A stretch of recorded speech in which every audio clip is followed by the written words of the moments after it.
লক্ষ্যে পৌঁছানো অত্যন্ত কঠিন হয়। কেউ ভাবেন যে কেন এত কঠিন হয়, কেন এত কষ্ট করতে হয় লক্ষ্যে পৌঁছানোর জন্য।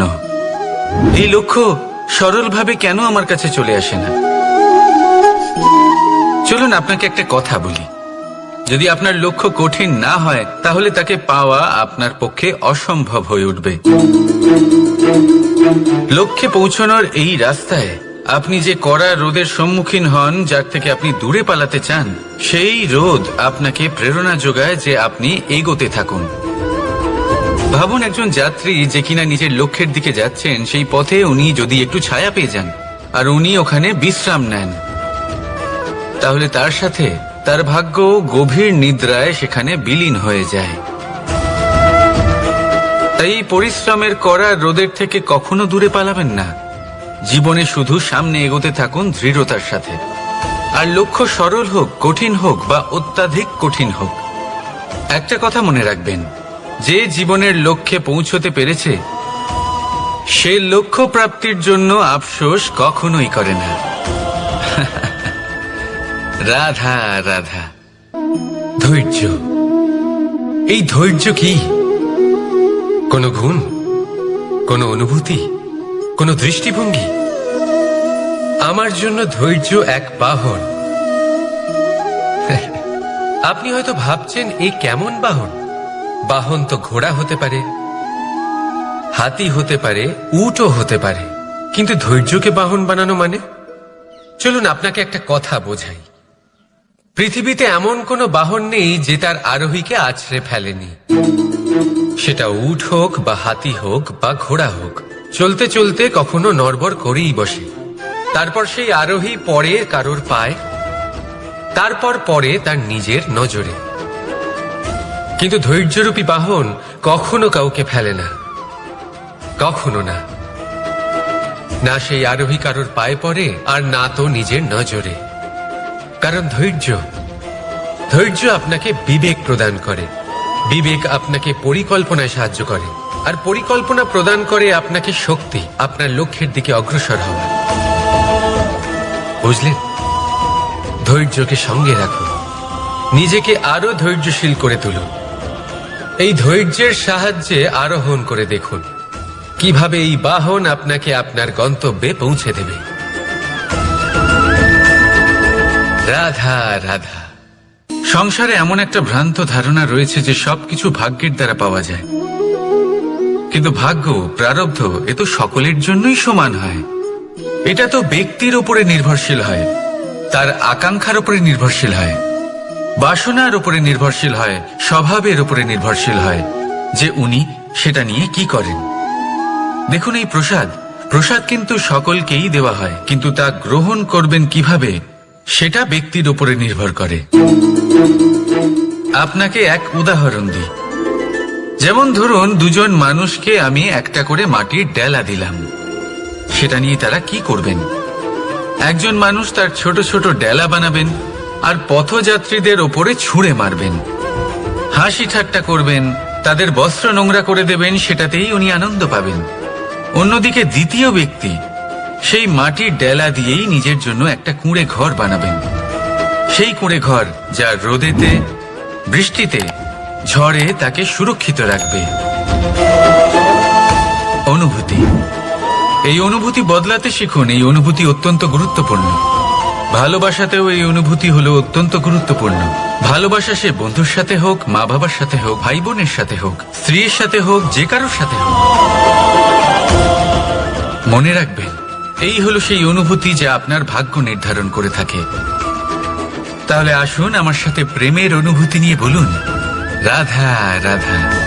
লক্ষ্য, পথ আর সাফল্য, এই তিনটেই একে অপরের সাথে জড়িত, কিন্তু অনেকবার মানুষ এদের ঠিকভাবে বুঝতে পারেন না। তারা ভাবেন যে যেরকম লক্ষ্য হবে সেরকমই পথ হবে, সেই মতোই লক্ষ্য কঠিন হলে পথ কঠিন হবে, লক্ষ্য সরল হলে পথও সরল হবে। যদি আপনাকে আসল সত্যের সাথে অবগত করাই, তাহলে দেখবেন সবকিছুই এর উল্টো। লক্ষ্য নিজের পথ বানায় না, পথ সেটাই যেটা আপনি স্বয়ং নির্বাচন করে আপনি নিজে বানান। সেই অনুসারেই আপনি আপনার লক্ষ্যে পৌঁছতে পারবেন। সেই জন্য জীবনে যখনই লক্ষ্যে পৌঁছানোর পথের বিষয়ে আপনি কোনো সিদ্ধান্ত নেবেন, তাহলে তা ভেবে চিন্তে নেবেন, কারণ এই পথ অত্যন্ত গুরুত্বপূর্ণ। পথ যদি শুভ হয়, তাহলে লক্ষ্য আপনা থেকেই শুভ হয়ে যায়। তাহলে আসুন আমার সাথে ভালোবেসে বলুন, রাধা রাধা। ভাগ্য আর কর্ম, এই দুই এমন শব্দ যাকে ঘিরে সমগ্র সংসার। কেউ বলে আমার ভাগ্যে এটা ছিল না, যা পেলে আমার জীবন অন্যরকম হতো। কেউ বলে আমার গত জন্মের কর্ম নিশ্চয়ই এমন ছিল, যে কারণে এই জন্মে এরকম ভাগ্য পেয়েছি আমি। এসব বাদ দিন আর একবার শান্ত চিত্তে ভাবুন। আপনি বুঝতে পারবেন যে ভাগ্য আর কর্ম এই দুই এই জন্মের। তফাৎ শুধুমাত্র এটাই যে যদি ভাগ্যের কথা বলা হয়, তাহলে আপনি এই ভাগ্যের থেকে যত বেশি আশা করবেন, তত বেশি নিরাশ হবেন আপনি। কারণ এই আশা আপনাকে কর্ম করা থেকে আটকায়।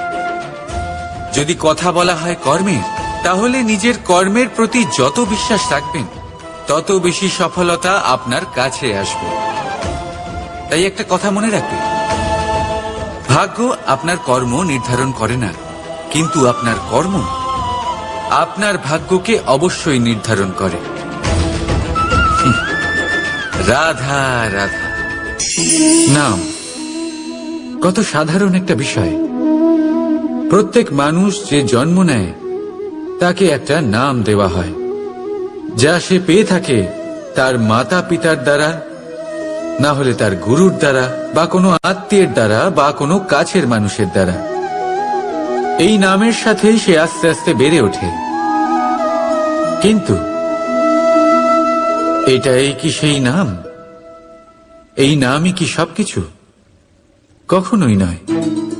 একটা নাম সেটা যা আপনি জন্মের সময় লাভ করেন, যে নামে আপনি কর্মের পথে অগ্রসর হন। আরও একটা নাম সেটা যা আপনি আপনার কর্মের দ্বারা অর্জন করেন, আর এই নামেই আপনাকে সবাই যুগ যুগ ধরে মনে রাখে। আপনার আসল নাম সেটা নয় যা আপনাকে জন্মের সময় দেওয়া হয়েছিল।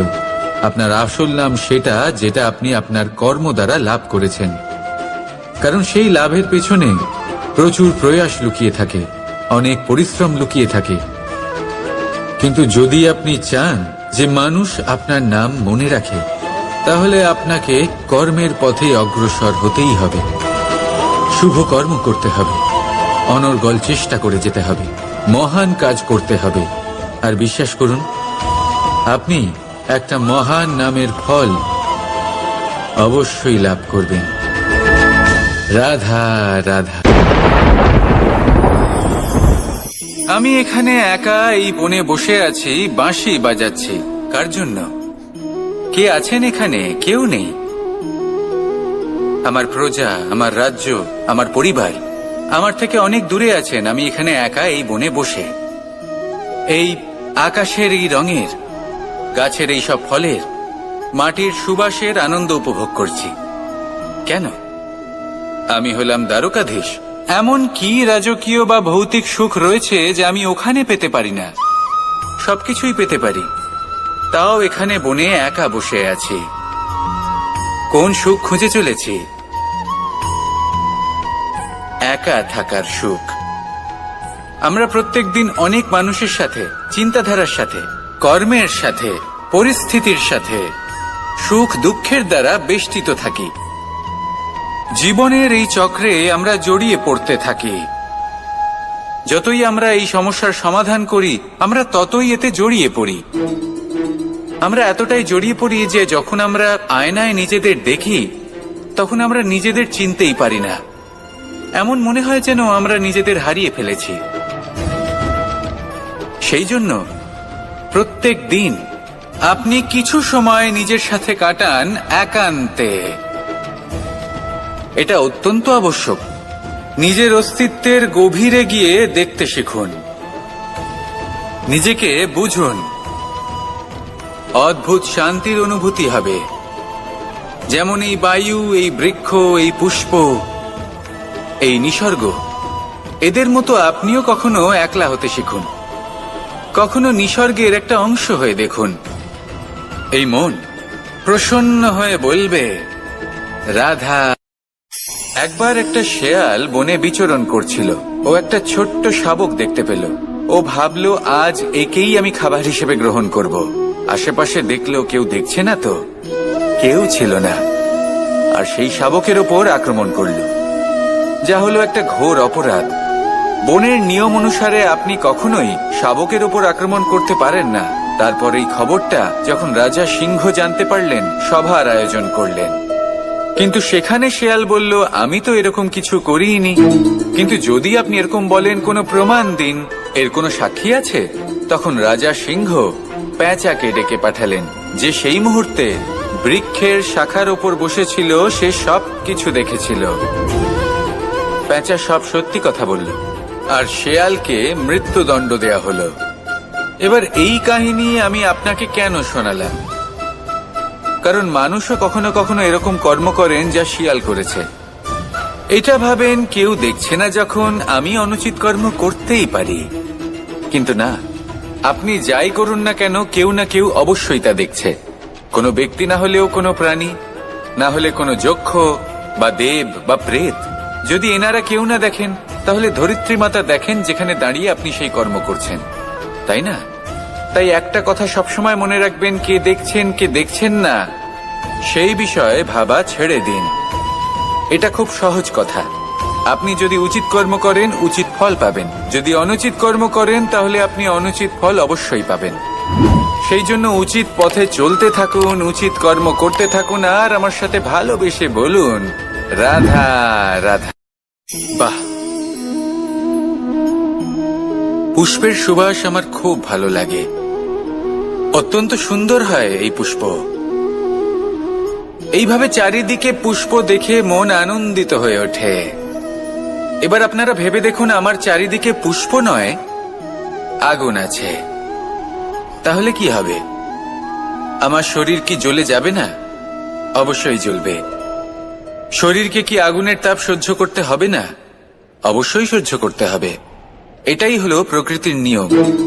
এই নিয়ম কিন্তু আমরা সবাই জানি, কিন্তু আমাদের মধ্যে বেশিরভাগ মানুষ এই বিভ্রান্তি নিয়ে বাঁচি যে এই যে প্রকৃতির নিয়ম, তা আমার ওপর প্রযোজ্য নয়।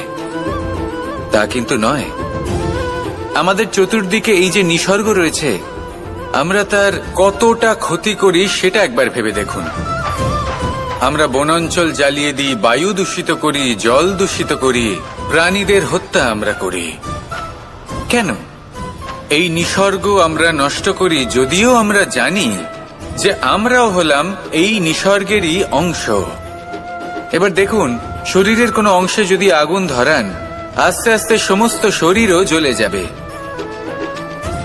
সেইভাবেই নিসর্গ যদি নষ্ট হয়ে যায়, তাহলে মনুষ্য জাতিও নষ্ট হয়ে যাবে। তাই এই যে নিসর্গ আপনি দেখছেন, এই পুষ্প, এই বৃক্ষ, বায়ু, জল, এদের সকলকে রক্ষা করুন, নষ্ট নয়। মনে রাখবেন, যদি নিসর্গ থাকে, মানুষ থাকবে। যদি নিসর্গ থাকে, তাহলেই জীবন থাকবে। আসুন আমার সাথে ভালোবেসে বলুন, রাধা রাধা। কারই না পছন্দ বলুন তো? অত্যন্ত সুস্বাদু হয় এই মধু, মিষ্টি খেতে হয় এবং তা শক্তিও প্রদান করে। এবং প্রত্যেকটি মিষ্টি পদার্থের মতোই এতেও খুব তাড়াতাড়ি পিঁপড়ে ধরে যায়। অন্যদিকে যদি নুনকে দেখি, তাহলে বছরের পর বছর রাখলেও এতে পিঁপড়ে ধরে না। এবার যদি কথা বলি বন্ধুত্বের, তাহলে বন্ধুত্ব নুনের মতো হওয়া উচিত, মধুর মতো নয়। যারা সামনে এলে শুধুমাত্র মধুর মধুর কথা বলবে, পরে এতে পিঁপড়ে ধরে যাবে। এটা নুনের মতো হওয়া উচিত। প্রকৃত বন্ধু হলো সে, যে সময় এলে পরে আপনার সামনে আপনার প্রকৃত সত্য তুলে ধরবে, তা সে যতই কঠিন হোক না কেন। আপনার দোষ, আপনার অপগুণ, আপনার খামতি আপনাকে বলতে পারবে, যাতে আপনি সেগুলো শুনে মেনে নিয়ে তারপর নিজেকে শুধরোতে পারেন। এটাই হলো প্রকৃত বন্ধুত্ব। কখনো নিজের জীবনের আশেপাশে মন দিয়ে দেখবেন, অনেক সময় এমন মানুষ থাকেন, অনেক বন্ধু থাকেন, যাদের দেখে আমাদের মনে হয় যে এনারা খুব কঠোর, এনাদের কথা খুব কটু। কিন্তু বেশিরভাগ এমন মানুষের মনটা যদি বুঝতে পারেন তাহলে দেখবেন তাতে কোনো মালিন্য নেই। এনাদের মন অত্যন্ত পবিত্র হয়। যদি আপনার জীবনেও এমন কোনো ব্যক্তি থেকে থাকে, এমন বন্ধু থাকে, তাহলে তাদের আগলে রাখুন আর আমার সাথে ভালোবেসে বলুন, রাধা রাধা। যতক্ষণ আমরা এই সংসারে জীবিত ততক্ষণ আমাদের সাথে সবকিছু থাকে। আমাদের ধন, সুখ স্বাচ্ছন্দ্য, আমাদের মিত্রগণ, আমাদের পরিবার, এই সমাজ, এই সবকিছু আমাদের সাথে থাকে। যেদিন আমরা এই সংসারকে ত্যাগ করব, এদের মধ্যে কেউ আমাদের সাথে যাবে না। না ধন, না স্বাচ্ছন্দ্য, না সম্পত্তি। এই সকল মানুষ, এই সমাজ, এরা শুধুমাত্রই শ্মশান পর্যন্ত আমাদের সাথে থাকতে পারবেন। তারপরে যদি আমাদের সাথে কিছু যেতে পারে তাহলে তা শুধুই আমাদের ধর্ম। আর এই সংসারে আমরা নিজেদের যে সুনাম রেখে যাই সেটা সম্ভব শুধুমাত্র কর্মের দ্বারা। সেই জন্য সংসারে যতদিন পর্যন্ত জীবিত আছেন, যদি কিছু অর্জন করতে চান তাহলে ধর্ম অর্জন করুন, ধর্মের বিষয়ে স্পষ্টতা অর্জন করুন এবং কর্ম অর্জন করুন। এটাই হবে আপনার অতীত এবং এটাই হবে আপনার ভবিষ্যৎ, এবং এটাই সকলকে প্রেরণা প্রদান করবে। আসুন আমার সাথে ভালোবেসে বলুন, রাধা রাধা। কোনো যাত্রায় যাব বলে মনে করি তখনই আমরা প্রস্তুত থাকি আসন্ন বিপদের জন্য বা সংকটের জন্য। যেমন যদি আমাদের মনে হয় যে আজকের পরিবেশ খুব ঠান্ডা হবে, তাহলে আমরা গরম বস্ত্র ধারণ করি বা সেটাকে সাথে নিয়ে যাই। যদি মনে হয় যে বৃষ্টি হতে পারে বা বৃষ্টি হয়ে চলেছে, আমরা দেখছি, তাহলে আমরা একটা ছাতা সাথে নিয়ে নিই। আমরা প্রস্তুত থাকতে চাই এবং এটাই উচিত, এবং সেই কারণেই আমরা যাত্রায় সাফল্য লাভ করি। কিন্তু যদি আমরা কথা বলি জীবনযাত্রা নিয়ে, যা কিনা সব থেকে বেশি গুরুত্বপূর্ণ, তাহলে তার জন্য আমরা পূর্ণরূপে প্রস্তুত থাকি না। আশেপাশের মানুষ, এই সমাজ, আমাদের সাথী, আমাদের মিত্ররা যে কোনো মুহূর্তে বদলে যেতে পারেন। সেই জন্য আমরা নিজেদেরকে কখনো সাবধান করি না, কখনোই নিজেদের প্রস্তুত করি না। আমাদের এটা কখনোই মনে হয় না যে এরকম হতে পারে, আর সেই কারণেই শেষে গিয়ে আমরা অত্যন্ত দুঃখ পাই। একটা অমূল্য শিক্ষা আছে যেটা আমাদের লাভ করা উচিত, সতর্ক থাকা উচিত। এই জীবনযাত্রার জন্য শুধুমাত্র এই পরিবেশের বিষয়ে তথ্য সংগ্রহ করা বা তাকে অনুমান করা, এটুকু হলেই চলবে না। আমাদের আশেপাশের মানুষজনকে দেখতে হবে, তাদের স্বভাব, পরিস্থিতির ওপর নজর রাখতে হবে। যখন তারা রং পাল্টাচ্ছেন নজর রাখতে হবে, তা অত্যন্ত আবশ্যক। পরিবর্তন আপনার জীবনে অবশ্যম্ভাবী, সঠিকভাবে তার সম্মুখীন হন। আসুন আমার সাথে ভালোবেসে বলুন, রাধা। যদি আমি আমার চোখ বেঁধে কোনো একটা নির্দিষ্ট দিকে নিজের সমস্ত শক্তি প্রয়োগ করে ছুটে যাই, তাহলে কি হবে? আমি কোথাও ধাক্কা খেতে পারি, নিজের ক্ষতি করতে পারি, কোথাও পড়ে যেতে পারি, তাই না? অর্থাৎ এটা নিশ্চিত এই কাজ আমার করা উচিত নয়। কিন্তু আজকের দিনে প্রত্যেকটা মানুষ এই কাজই করছেন, তাই না? কোনো কাজ করার পূর্বে সেই কাজের বিষয়ে সম্পূর্ণ তথ্য কোথায় সংগ্রহ করছেন? শুধু এটুকু জানেন যে এই কাজটা করলে কত ধন অর্জন করবেন আর কত নাম হবে, আর ব্যাস সামনে এগিয়ে যান। এটা উচিত নয়। পূর্ণরূপে যে কোনো কাজ করার আগেই সেই কাজের বিশ্লেষণ করে নেওয়া উচিত, তা বুঝে নেওয়া উচিত, এবং সেই বিষয়ে অবশ্যই খেয়াল রাখা উচিত যে আপনার শরীর এবং আপনার মন এই কাজ করার জন্য কি প্রস্তুত রয়েছে। যদি তা না হয় তাহলে প্রথমে নিজেকে শুধরে নিন, তারপরে সেই কাজ করুন। যদি এইভাবে জীবনে সামনে এগোন তাহলে সাফল্যের সম্ভাবনা জীবনে অনেক বেশি বেড়ে যাবে। তাহলে এটাই করুন আর আমার সাথে ভালোবেসে বলুন, রাধা রাধা। এই সংসারে সাফল্য লাভ করার জন্য জ্ঞানের প্রয়োজন হয়, পরিশ্রমের প্রয়োজন হয়, দৃঢ় নিষ্ঠার প্রয়োজন হয়, নিরন্তর চেষ্টা করা প্রয়োজনীয়। কিন্তু আরো কিছু আছে যা অত্যন্ত প্রয়োজনীয় এবং গুরুত্বপূর্ণ। তা হলো ভালো বন্ধু। তাদের থাকা অত্যন্ত প্রয়োজনীয়। যদি ভালো বন্ধু থাকে তাহলে সময় এলে তারা ঢাল হয়ে আপনাকে সুরক্ষা করবেন। সময় এলে অস্ত্রের মতো শত্রুকে সংহারও করবেন। যদি তিনি জ্ঞানী হন, তাদের মধ্যে সদ্গুণ থাকে, তাহলে এই সব গুণ আপনার মধ্যেও প্রবেশ করবে। তাহলে সাফল্যের জন্য ভালো বন্ধু পাওয়া অত্যন্ত প্রয়োজনীয়। কিন্তু শুধু বন্ধু কেন, ভালো শত্রুও থাকা প্রয়োজনীয়। এবার আপনি ভাববেন এ আমি কি বললাম। যদি আপনার জীবনেও ভালো অর্থাৎ শক্তিশালী শত্রু থাকে, তাহলে আপনিও শক্তিশালী হতে থাকবেন। এই শত্রু আপনাকে প্রেরিত করবে আরো বেশি শক্তিশালী হয়ে ওঠার। কখনো কোনো হরিণকে দেখুন, তীব্র গতিতে দৌড়তে থাকে। কেন তীব্র গতিতে দৌড়য়? এই কারণে নয় যে কোথাও তার জন্য মধুর ঘাস অপেক্ষা করে রয়েছে, না। সে এই কারণে তীব্র গতিতে দৌড়য় কারণ সেটা না করলে তার পেছনে একটি সিংহ আছে যে ওকে নিজের ভোজন করে ফেলবে। তাই জীবনে বিপদ, সংকট এই সবকিছুও হলো অত্যন্ত গুরুত্বপূর্ণ। তার সম্মুখীন হতে শিখুন আর আমার সাথে ভালোবেসে বলুন রাধা রাধা।